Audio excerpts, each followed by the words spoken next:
Hello everyone, my name is Edward and I am a patent examiner at the USPTO. I will be providing a demonstration today on the Patent Public Search tool with an emphasis for design, searching, and examination. I'll also be using the abbreviation PPUBS to refer to this tool. So let's go ahead and get started. I will go ahead and share my screen. So there's a couple different ways you can access this tool. The first is via a direct hyperlink, which we'll include in the notes of this video. You can also access the tool via the USPTO.gov homepage, which we see here. To do so, you would navigate to the top right where we see Find It Fast. And if you hover over this tab, you'll see quick access links to many useful USPTO tools and resources. And Patent Public Search Tool, or PPUBS, is the first tool listed here. So to access the tool, we'll go ahead and click this link, and will bring us to the Patent Public Search Tool landing page. And this has some nice help and reference material down here at the bottom, as well as these two buttons to actually access the tool for basic search and advanced search. So since this demonstration is focused on how to use PPUBS for design searching, we will be using what we call PPUBS Advanced, so this advanced search. To access the tool, we can hit this advanced search button, and then the tool will open as a web page and bring us to the default quick search layout here. And you can see quick search in this corner. And then this is great for quick search for specific documents, but if you are spending any longer amount of time searching, we recommend using instead the enhanced search layout here. And to toggle that, you would just click this button, and then it will change the layout to the enhanced search layout. And this has a bit more information displayed in some convenient areas. So in this enhanced search layout, we can see in the top center here, there is a box where we can type our queries. And I'll just do a simple query to get us started. Something like dog and bowl.ti. So you'll see once I execute the query, which I can do by pressing enter on my keyboard or pressing this search button here, the query is then loaded into the search history here on the left. It is also given an associated L number, which then can be referenced in subsequent queries by pressing or typing that L number, in this case L1. And you'll also see here that we have 46 results which are retrieved, and that these results are automatically loaded down here into the search results. And we can see down here we have the different types of US patent documents, including design documents, which begin with a D, as well as US pre-grant publications of US patent applications and US utility patents. And then here on the right, you'll see the first document has been loaded into what we call a document viewer, and it is displaying the default text view of that document. So one thing you'll notice that's missing in all this, though, is the image of the document. And we can switch this document viewer here on the right from the default text view to image view by pressing this first icon here in this toolbar. This icon has a T, a slash, and a camera. And if you hover over, it'll say switch to image view. So by clicking this icon, we can toggle back and forth between text and image views of this document. So here's the image view, and we can also toggle back to the text view. I'll keep it in image for now. So one advantage of PPUBS is the customizability of the layout. You can see here that we have 4 different panels in this window, and these include draggable borders here, which you can use to change the size of these respective panels by clicking and dragging. And we also include these arrows, which will collapse certain panels to the side so that you can view other panels in a larger window. So in this example, you can see that this arrow is pointed to the right, so this will collapse this panel to the right.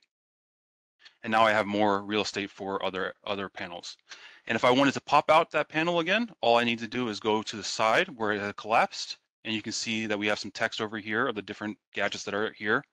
And clicking that, it'll automatically pop back out. So say, for example, I wanted to view this document as large as possible. I could collapse some of these other panels and then use this border to make the gadget as large as possible. And I can do things like rotate the image. Now I can see a nice large image here.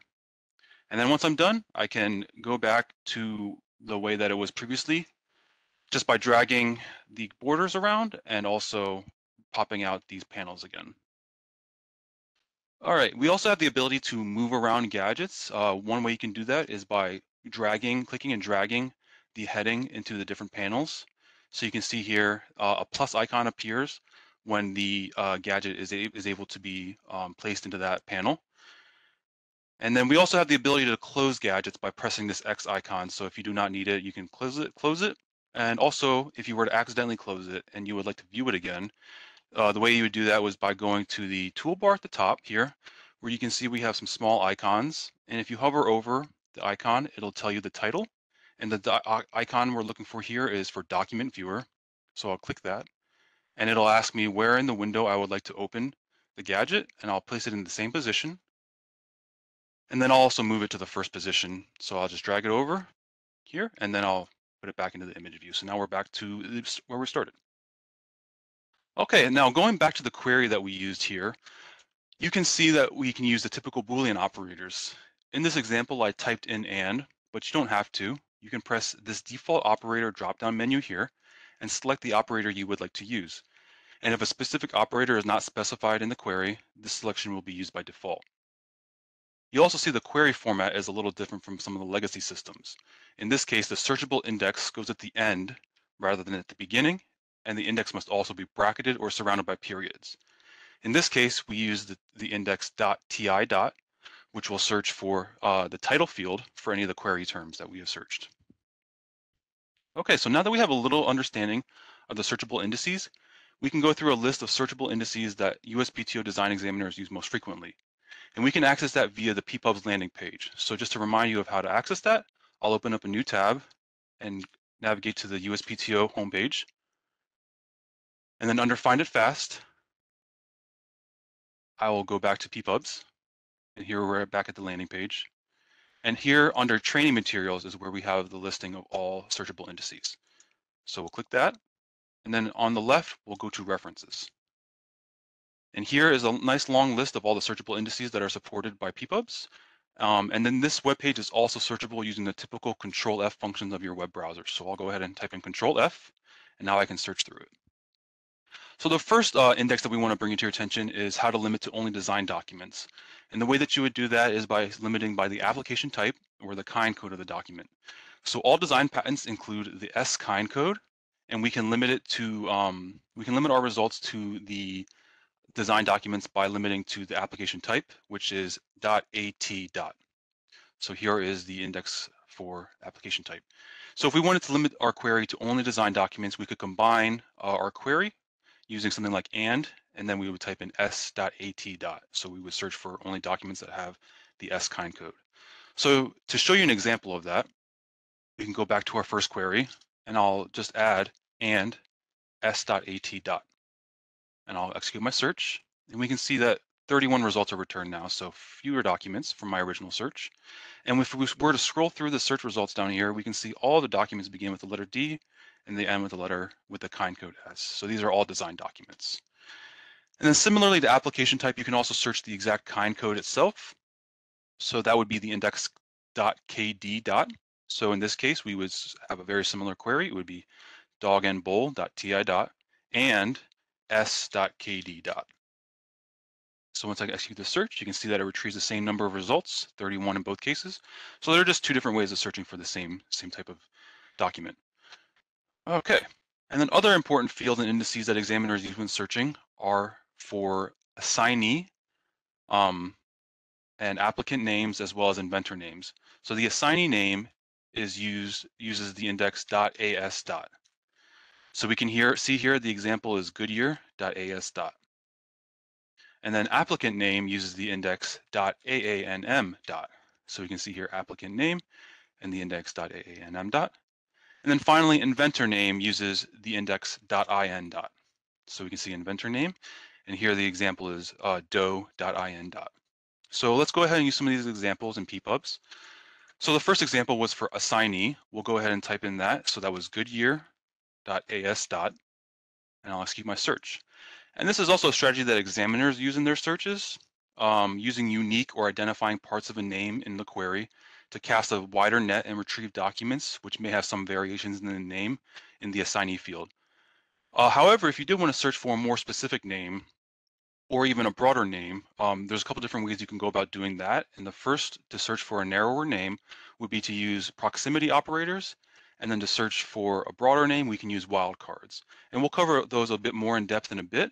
But just to show you as an example, if I wanted to find a more specific name, such as the Goodyear Tire and Rubber Company, I could type something like this, where I would type Goodyear near 3 rubber near 3 tire. And then I will close my parentheses and end with .as. So this is using proximity operators to find more terms in the assignee field. I'll execute my search, And we can see here that a couple hundred results fewer are returned in this case. So this is a more specific search. And then if I want to do a broader search where I'm looking for only the term good, followed by, any types of variations of the word good, we could do something like this where we use a wildcard. So that would be good. And then I will use my wildcard, which is $, and I'll specify 4 characters for this, .as. So what this does is it will look for words which begin with the word with good and up to 4 characters after the word good in the assignee field. So I'll go ahead and click search. And we'll see here that many more results are returned, in this case over 16,000, since there's a lot of variety in that name. So results such as Goodwin or Goodrich, as well as Goodyear. So a lot more variety and a lot more results are returned. Okay, so one thing that we want to let you know about as well are that assignees listed on the face of a patent are current as of the issue date of that patent, but they can be changed. They can change in the future. So we have other resources available, which we'll post in the notes of this video, and you can use that to view the current assignment data for US patents. And similarly, we can also do a search using the applicant name index. So going back to the original query, which was Goodyear, we can search applicant name by using the index .aanm. So it's the same format with a slightly different index. And we can search here, and then now this returns results for applicant name that includes the word Goodyear. And then similarly, we can do the same thing for inventor name, which would the example used was Doe for the name Doe. So type in DOE, and then use the inventor name index, which is .in. I'll ask you my search, and this will search for the name Doe in the inventor field. Okay, so a few other indices that design examiners use often. I'll go back to the list of indices. The first one is called the basic index, and that's .vi. And this will search different areas of a document, namely the title, abstract, claims, as well as the detailed description for your query terms. So this is one that's commonly used. And also we have the used commonly is the title field, which is .ti. And you can see that was what I used in my first query of dog bowl. This will just search the title field for your query terms. A couple other indices that are really commonly used are for publication dates, and that would be .pd. And we can see here an example and some notes about this index. So it's important to note the format required, which is 4-digit year, followed by 2-digit month, and then 2-digit date. So here we have an example, 1997, and then 1111.pd. is one way of writing it. This would be November 11th, 1997. So it's very important to remember that format as it's required for this index. And these indices, this index can also be range search, and we'll cover that in a little bit. And similarly to publication date, we also have publication year, which would be .py. And this is a little bit easier to remember. It only requires a 4-digit year in this case, followed by .py. And this can also be range search, and we'll cover that in a bit. And the last indices we want to go through are how to find specific documents. The first would be .did. And this finds, this is for document identifier. And this will find a specific document, so you can just enter the number for that document, followed by .did. And it will return that document result. And similarly, we also have a patent number, which is .pn. And then you would just enter the patent number or document number followed by .pn. And then that will return the result as well. There is one thing we want to bring to your attention though for these two indices, and that is that we require 7 characters in the searching field for the results to be returned. So if you do not have 7 characters in that searching field, you'll need to use what we call leading zeros to meet the minimum of 7 characters. So say for example, I'll go back to PPUBS, and I'm going to use this design document. It will begin with the letter D, and then I'll type in 1, 2, 3, 4, 5, and then I'll use my index.pn. And you'll see once I execute this search, no results are returned. And it's because if you look here, there's only 6 characters in this searching field, including the letter D. So what we'll need to do is we'll need to add a leading zero before any of the numbers of the document. So in this case, it would go after the letter D and before the numbers of the patent. So I'll add a 0 here, and now there are 7 characters in this field. And then I'll press search. And here we see the 2 results are returned, and indeed it is document number 12,345. So it's important to remember that we need to do leading zeros to get to the requisite 7 characters. Okay, so some of you viewing this demo may have some experience with the legacy tools, which were PATFT and AppFT. These tools have since been retired, and PPUBS Advanced is now the public-facing search tool, and it does have a different syntax and format from these legacy systems. So we really want to emphasize that since the indices and syntax have changed, using the legacy format will not retrieve accurate results. So the syntax required is that the index goes at the end of the query, and the index must be bracketed with periods. So say, for example, I am searching this document. I use my leading zero, but I only put in a .pn and I forget to enter the second period. You'll see that when I execute this search, then no results are returned. So it's very important that the bracketed periods are used for the index and that the index goes at the very end of the query. So just want to remind you all of that. Okay, and then as we discussed before, the typical Boolean operators are supported. That's and as well as or. But one difference between PPUBS and the legacy system is that we have changed the not operator. So previously, if you wanted to exclude a term in the legacy systems, we would use the operator and not, and that has been changed now to just the operator not. So say, for example, I'm going back to my dog bowl query. We can see here that there are 46 results that are returned. And of these results, say I wanted to look at a portable, I could add the term portable to see that there is only one document that includes the word portable in this search. So if I wanted to exclude the term, this document or any of the documents that include the word portable, I would type in into my query not portable. And this will exclude any documents which include the word portable. So when I execute my search here, we can see that the 46 results now, there's only 45 results that are returned in this query because that one query, the one document that included the word portable has now been excluded. All right, and as mentioned previously, we do have support for proximity operators, and these operators are used to find terms relative to one another. And we have a lot of really good information about these operators in the help gadget, which is actually located right here. The title is help. It includes a nice question mark next to the title. So clicking on this gadget, we can see we have a nice table of contents at the top, and I'll scroll down to where we see proximity operators.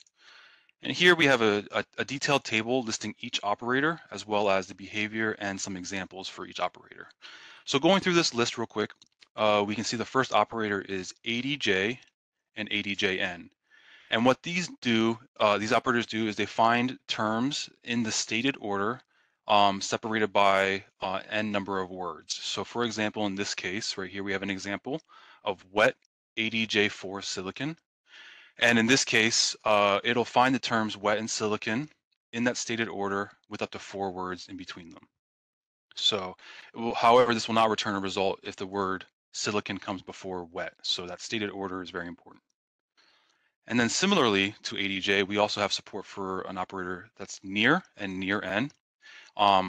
So this will do the same kind of thing where it will find words up to terms with up to n number of words in between them, but the stated order is no longer required. So in this example, we have cyclotron near 7 magnetic.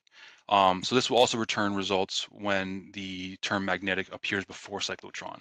So it'll find either word first, either term first. And then we also have support for with and with n operators, and these will find terms within the same sentence or within n number of sentences of each other. And then we also have same and same n, which will find terms within the same paragraph or within n number of paragraphs of each other. So these are really powerful operators and a lot of really good information here in the help gadget. And as mentioned before, we also have support for term truncation or wildcards. So if we scroll up to the top again of the help gadget, back to the table of contents, we can see here we have an entry for wildcards. So I'll go ahead and click that. And we have another table here describing each wildcard and the behavior and an example. So the most commonly used wildcard is the $ followed by a number, and this will match up to the specified number of characters. So for in this example right here, we have micro $3, and this will find up to 3 characters after the word micro. So just to do an example, say I'm looking for mobile displays. So I can type in mobile and display But if I want to have some variation in the term display, I can use the wildcard $ and say I only want to find 3 characters afterwards. So I'll do $3 and then end.ti.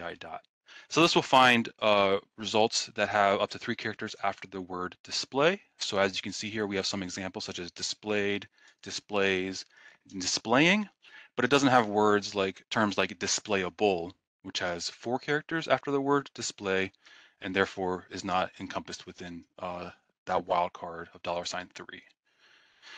The wildcard also can go at the beginning of a term. It doesn't need to be at the end. So for example, I can search something like $for meter and s.at. And we'll see here that this will find terms that have up to 4 characters that appear before the word meter.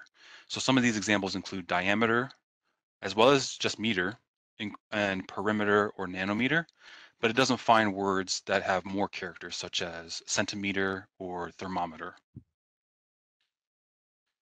And then we also have support for a specific wildcard for 1 character, and this will match any single character that can occur in either at the beginning, middle, or end of a word.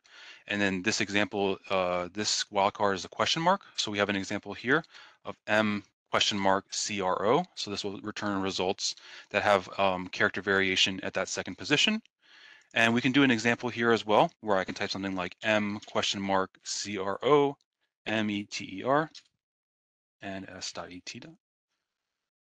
So when I execute my search, you'll see that some of these terms that come back include micrometer as well as macrometer. So the variation occurs at that second position of the word. Okay, so that's how the term truncation works, or wildcards. And a couple other things that we want to bring to your attention. First, here are the databases. You can see here we have 3 databases available in PPUBS. The first is USPTO, which is the database of all publications of US patent applications. So this would be similar to AppFT. And then we also have USPAT here, which is the database of all issued patents. So this would be similar to PatFT. And then we also have a third database here called USOCR, which is the OCR text of old patent documents. So this is also similar to PatFT, but this has a nice improvement because it's OCR text, whereas the legacy system of PatFT only included stubs for old patent documents with very limited data. So we now have OCR text available for these old patent documents. So for example, if you wanted to search similar to AppFT, we could just deselect these patent databases by unchecking these checkboxes. And now I'd only be searching in the USPTO database. So that would be like AppFT.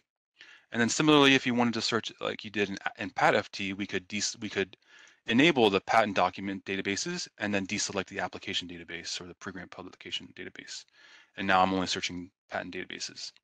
And then also you can just search all of them together. So it's up to you. And then we also have support for the typical parentheses and quotation marks. So parentheses are used to group terms together to search in the same index field. So in my previous example of dog and bowl.ti, we can see here that this is searching for both the terms dog and bowl in the title field. But if I were to type something like dog and bowl.ti without parentheses, we can see the results change from 46 with parentheses to 316 with no parentheses. And this is because only the word bowl is required in the title field now, and dog can be anywhere in the document.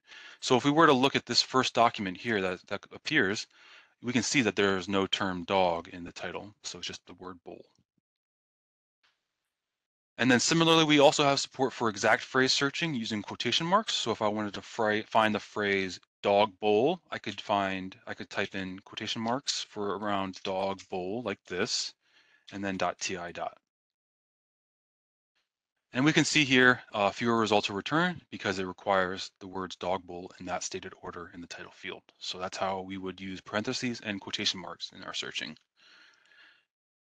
Okay, and as I mentioned before, we do have support for date range searching, and we have some great information again in the help gadget here. So I'll navigate back to here and then go up to the table of contents.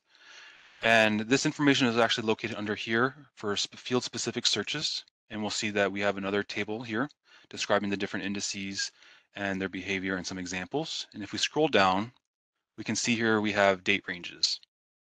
And we have some great examples over here of how to search different date ranges, whether it be an exact date, open-ended ranges, and closed ranges.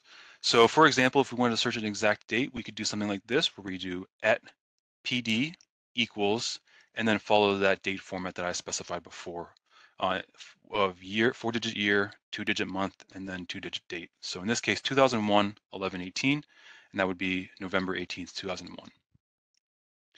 And we also have open-ended range searching. So that would be something like this, where we have at AY is greater than or equal to 2014. And what this search will do is it will find any documents that include an application year of 2014 or later. So anything that's greater than 2014 would be later. And then similarly, we can have a range, open range the other way for earlier documents. And that would be something like this, where we have at PY less than or equal to 1975. So this would find documents that include a publication year of 1975 or earlier, where less than 1975 would be earlier. And then finally, we can also do a closed range right here. And here's a nice example. And this would be something like at AY is greater than or equal to 1980 and less than or equal to 1986. So this will search for documents which include an application year between 1980 and 1986. So a lot of great information here. Definitely recommend looking through this. All right, and one thing that we want to bring to your attention is this PN button as well. So say, for example, you have a long list of documents that you'd like to search. And I have a list here, so I'll go ahead and copy my list off screen. And I'll just paste it here into my query. You can see here I have numerous documents, and I don't want to type in .pn after each one of these. So after I've pasted my list, I can then press this PN button, and this will automatically generate the PN index after my query and return my results here. So it's nice, a little convenient tool. A couple things you want to keep in mind though is that this is not a smart button, so it will not add leading zeros for you. So if your document requires the leading zeros that we had mentioned to get to the 7 characters in the searchable field, you will need to add those leading zeros manually. So for example, right here, we have this document D098370, and I added the leading zero here. If I didn't, then it would not have returned the result. And additionally, you only need to press the PN button once. If we were to press it again, it doesn't really do anything. It'll just add PN. So it only needs to be pressed once. Okay, so another area that design examiners search extensively is the USPC design classification schedule. And to search these areas, you would need to have the class and the subclass and the specific index. So the specific index for the USPC classification scheme would be .ccls. And we'll include a hyperlink in the notes of this video to access the USPC schedule. And I will go ahead and copy and paste the schedule into this window for us to view. So here we have access to all the USPC classes that are available. And all design classes begin with the letter D. So I'll scroll to the very bottom and we can see our design classes down here. So say, for example, I'm looking for musical instruments, which is D17 right here. I can click this Go button, and this will open up class D17 and allow me to see all the subclasses. And say, for example, I'm looking for harps right here, which is subclass 16. So I would be looking in class D17 and then subclass 16. So to search this area, I would format my search in the format of D of class / subclass .ccls. So going back to PPUBS, we can go ahead and give that a try. So I'll first type in my class, which was class D17, and then I'll use a /, and then I'll type in the subclass, which was subclass 16, and then I'll end with the index .ccls. And I'll execute my search. All right, and we can see that 61 results are returned, and these are all different types of harps available. So this is the general format you would use for classification searches. You would use class / subclass and then the appropriate index. So if you're searching for CPC or Locarno or IPC, you would follow the same format. And we also have links to all of the different classification indices in our searchable indexes webpage here as well. So you can go through here for some examples for those other classification schemes. All right. So now we spent a lot of time going through how to execute queries. That's only half of the process though. Now we want to be able to go through our results. So you can do that a couple different ways. The first would be to select a document over here in the search results, and you just click that and you can see it's automatically loaded here into the document viewer. So I can just click and it's automatically loaded. And we can also navigate between documents by using these icons on the document viewer. You can see here it says Doc 7. And to the left and right of it, we have the ability to move forward or backwards between our documents. So going to the right, we can go to the next document one at a time. And then going to the left, we can go backwards one document at a time. So that's how we can navigate between documents.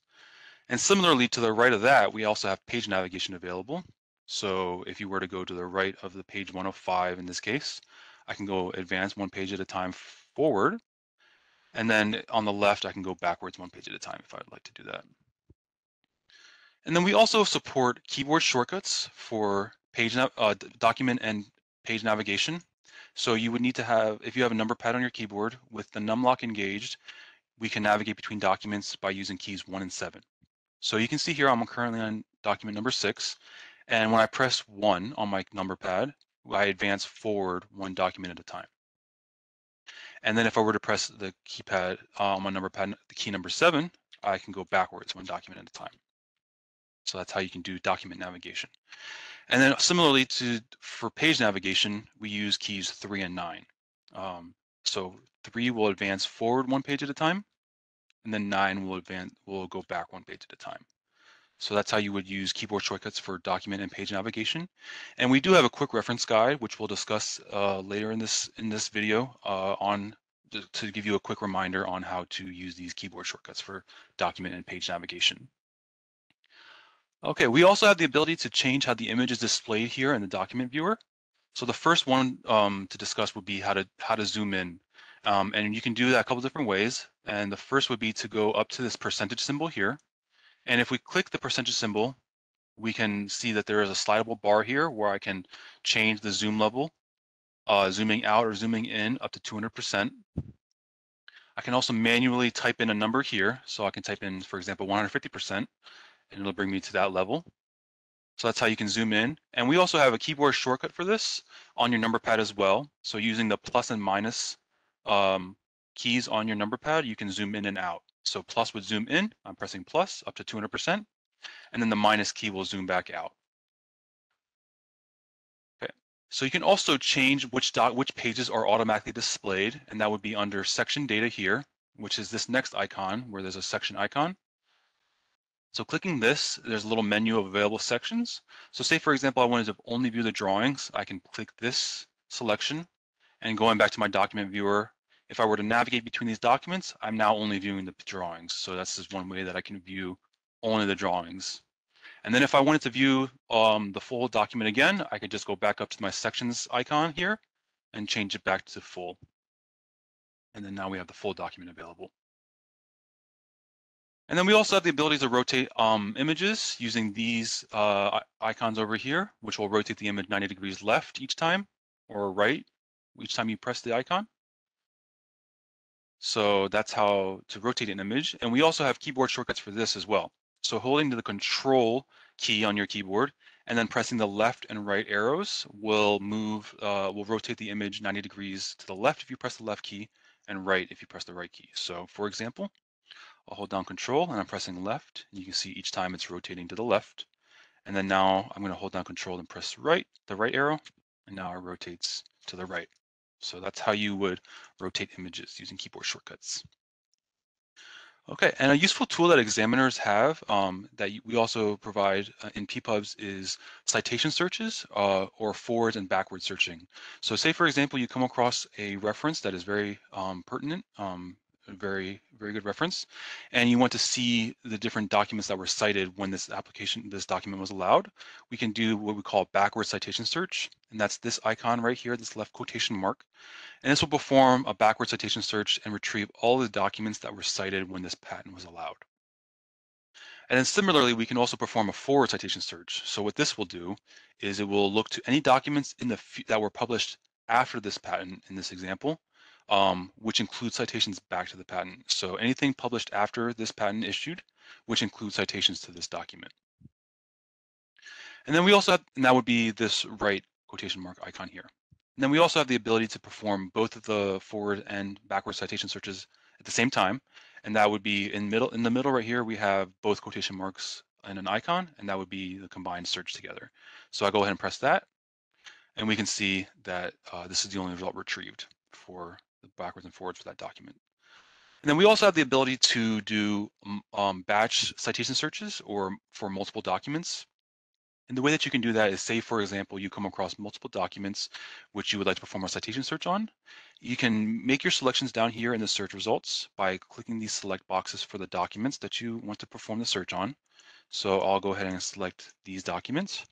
And once you've made your selection, you can right-click the selection and scroll down to citations.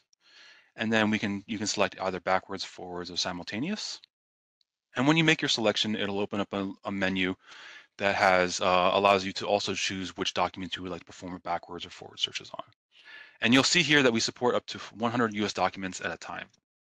So then once I execute my search here, it performs the citation search for all those documents at the same time, and it retrieves all of them in the same query. Okay, so occasionally during your searching, you will come across good references which you may want to view in depth later. And you can bookmark or tag these references, and they will be loaded here into the Tag Documents gadget. And this will allow you to easily access the documents again without having to go through more steps to find the reference again. So there's a couple different ways you can tag documents. You can tag documents using these numbered columns and checkboxes underneath. And all you would need to do is select the checkbox underneath the numbered column to add that numbered tag group to the document. So you can see, for example, here I've added one tag to each of these 5 documents. And when I navigate here to the Tag Documents gadget, I can click here and I see that I have 5 documents here. To deselect documents or untag them, you can just also untag or uncheck these checkboxes. So for example, if I were to start untagging or unchecking these boxes, you can see that they disappear from the Tag Documents gadget here. And then we also support keyboard shortcuts for tagging. The way that you would do that is by holding Alt and pressing the corresponding tag group number on your number pad with the numlock on.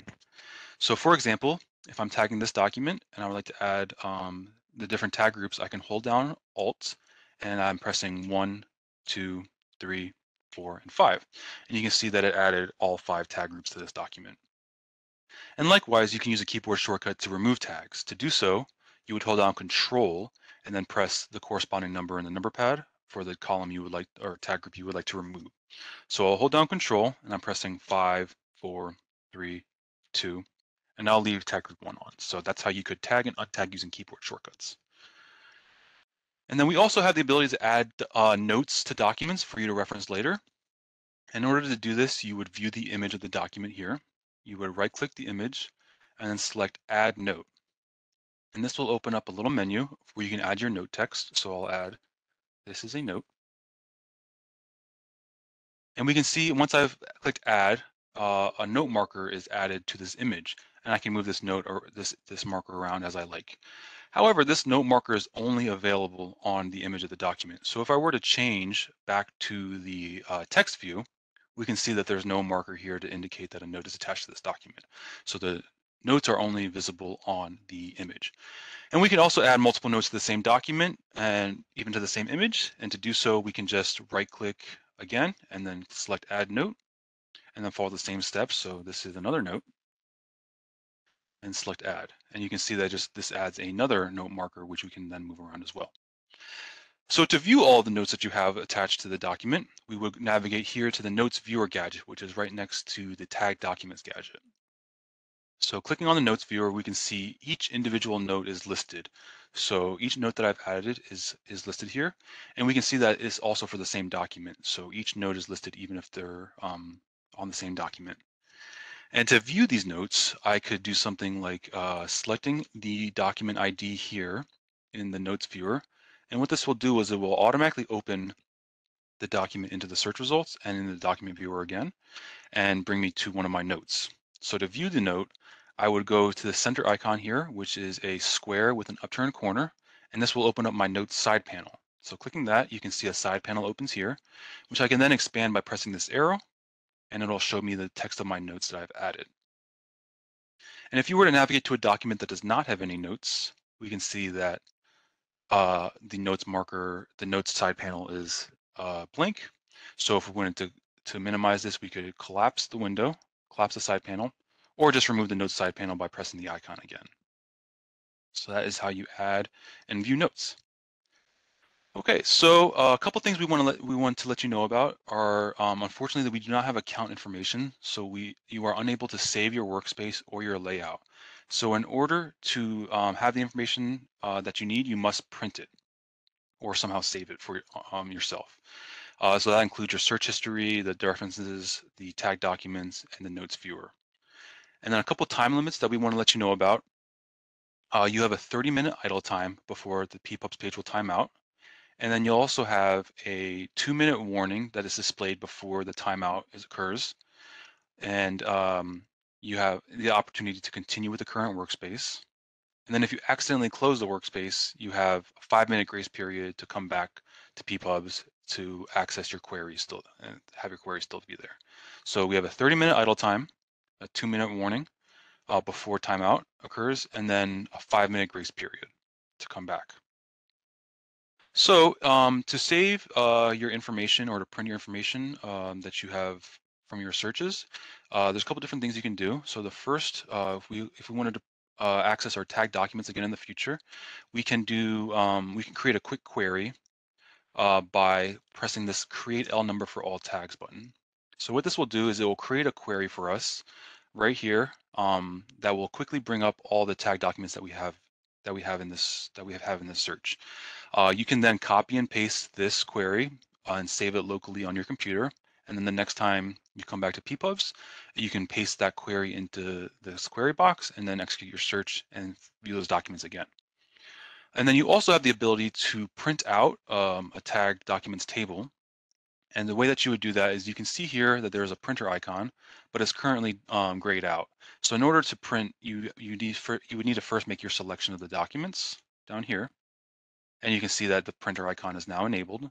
And when I press print, we can see a table is generated for all of the tag documents, including the document ID, the publication date, and the title. So this is a nice way to have a physical copy or a copy on your computer that includes the tag documents that you have found. And then similarly, we can also print our notes the same way. So we will go here to Notes Viewer, and then we would also make our selections for the notes that we would like to print, and then we will come up and press the print icon again. Pressing that print icon will open up a print preview, and this will let me see the notes table that is generated. And we can see here that we have the specific document is listed here at the top, and then each individual note, and including the text, and then some other information about the document. So this is a great table that prints if you use notes as well. All right, and then to print your search history, we would navigate over here on the left to our search history, and we would press this print icon. And then you have the ability to just print everything all right away. If you want to, you can just press print all. Otherwise, you can also make your selection of specific queries you would like to print. So for example, I'll print these. And once you've made your selection, you can press print selected.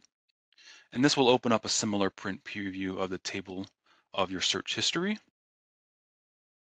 And we can see here, this includes the L numbers, as well as the results returned and the search query that was used. So that's how you print your search history. Okay, so occasionally when you are searching in PPUBS, you may come across images that do not have the highest quality of lines. So say, for example, this document here. In PPUBS, we can see that the quality of this image is not very high quality, so it's a little difficult to read. And USPTO design examiners also need to follow a similar process to see the best quality line images available. And to do so as an external user, we will go through the Patent Center to access the file wrapper for this document. So to do so, you'll first take note of the document that you want to view, in this case, D947805, and we will open up and go back again to the uspto.gov homepage, and we'll navigate here to find it fast. And the Patent Center is listed under Patent Public Search right here. So we'll go ahead and click that. This will open up the Patent Center. And here we can change from searching for application number, we can change to patent number. And here you will just enter the patent number of the document. So D947805, and I'll press search. And this opens up the file for that patent document. And here on the left, under supplemental content, we can see the drawings that were filed when this application was filed. And you can see here that we can print off each individual one or download each individual drawing. Or at the very bottom, we have a nice little preview available to see the drawings as they were filed. And clicking that, we can see a nice preview, and we can see that these images are much higher quality than what is shown in PPUBS. So that is how you would go about viewing the best line quality images for design documents. Okay, so this concludes the demonstration portion of the PPUBS tool. There's a couple things that we want to remind you about. So if we navigate back to the landing page here, we have a lot of great information available under help, FAQs, and training materials. Specifically under training materials here, we have those quick reference guides that I mentioned before, which provide a nice summary, a refresher of how to do some of the things that we covered in this video, such as keyboard number, pad number navigation, adding notes to images, tagging, and things like that. And there are a couple that we want to bring to your attention as well. So fields, the first one is field conversion from PAT-FT and app-FT. So clicking on this will open up the PDF of this quick reference guide. And what this shows is the previous indices used in PAT-FT and app-FT and the corresponding new code used in PPUBS. So if you're very familiar with the legacy tools, this is a great quick reference guide to have available. As you can see, a quick conversion to the new code that you would use in PPUBS. And then the other QRG that we want to bring to your attention is setting up an external search right here. So clicking that, this will give you the steps on how to set up an external search as a direct hyperlink for specific repeatable queries without having to manually re-enter the search query each time. And this includes detailed instructions and explanation with some great examples. So this combined with your search history is a very powerful option to create these external searches that will allow you to execute your queries a little bit faster. All right, and then we also have really good information available in the help gadget of the tool itself. So definitely want to recommend going through here to see if there's any available help that you would need. And this help gadget includes a lot of great information. Okay, and then finally, the last thing we wanted to bring your attention is if you do need help, you can click this help link right here, and this will give you the ways that you can contact us directly via email or phone. So if you need any support, you can just contact us and we'll be sure to get you the support that you need. So this concludes the video demonstration of PPUBS for design searching and examination. And thank you for your time.